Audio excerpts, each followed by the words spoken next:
আসসালামু আলাইকুম। আজকে আমাদের বাসায় কাঁকরোল দিয়ে মাছ রান্না করা হবে। তার জন্য আম্মু প্রথমে একটি কড়াইতে পর্যাপ্ত পরিমাণ তেল দিয়ে কড়াইটা গরম হতে দিয়েছে।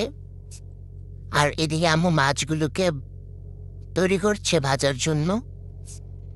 এখন আম্মু একে একে হলুদ, মরিচ, লবণ এগুলো মাছের ভিতরে দিয়ে নিল। এখন আম্মু এগুলোকে ভালো মতন মেখে নেবে, যেন মাছের ভিতরে মশলাগুলো ভালো করে ঢুকে।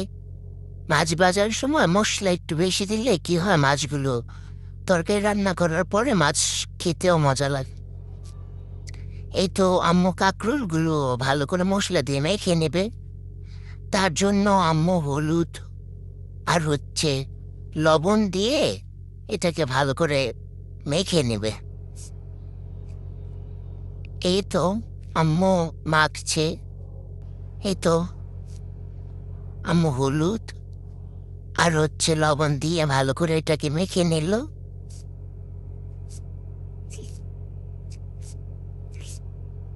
এই তো আম্মুর মাখা শেষ।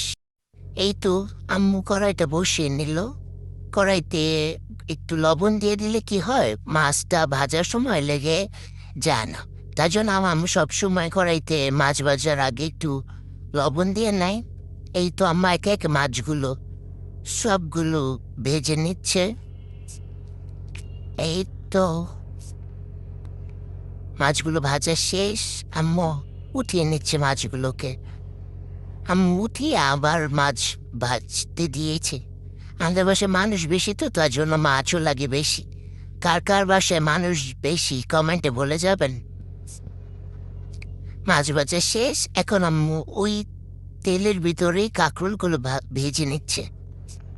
কাঁকরোল ভাজা হয়ে গেলে আম্মু পেঁয়াজটা লাল লাল করে ভেজে নিচ্ছে। ভাজা হয়ে গেলে হলুদ, মরিচ, ধনিয়ার ফাঁকি, লবণ দিয়ে আম্মু এটাকে কষিয়ে নেবে। কষানো হয়ে গেলে কাঁকরোলগুলো দিয়ে এটাকে আর কিছুক্ষণ কষাবে। যে যত বেশি কষাবে তার তরকারি বেশি মজা হবে।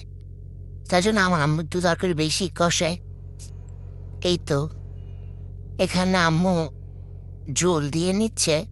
আমাদের বাসায় ঝোল তরকারি সবাই অনেক পছন্দ করে। তার জন্য আমরা তরকারির ভিতরে ঝোল একটু বেশি দিই। সবার পছন্দটাকে আমার আম্মু অনেক খেয়াল রাখে। তার জন্য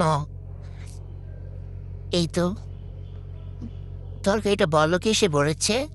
এখন ঝোলটা একটু জাল হওয়া পর্যন্ত আম্মু অপেক্ষা করবে। ঝোলটা জাল হয়ে আসলে ঝোলগুলোর ভিতরে আম্মু মাছগুলো ভালো মতন দিয়ে নিবে। এই তো মাছগুলো আম্মু দিয়ে নিচ্ছে। মাছগুলো দিয়ে ভালো মতন আম্মু বেছিয়ে নিচ্ছে। এই তো আমাদের তরকারিও রেডি। কাঁকরোল দিয়ে মাছ দিয়ে কে কে খান কমেন্টে বলে যাবেন। কাদের বাসায় রান্না করা হয় কাঁকরোল দিয়ে মাছ দিয়ে।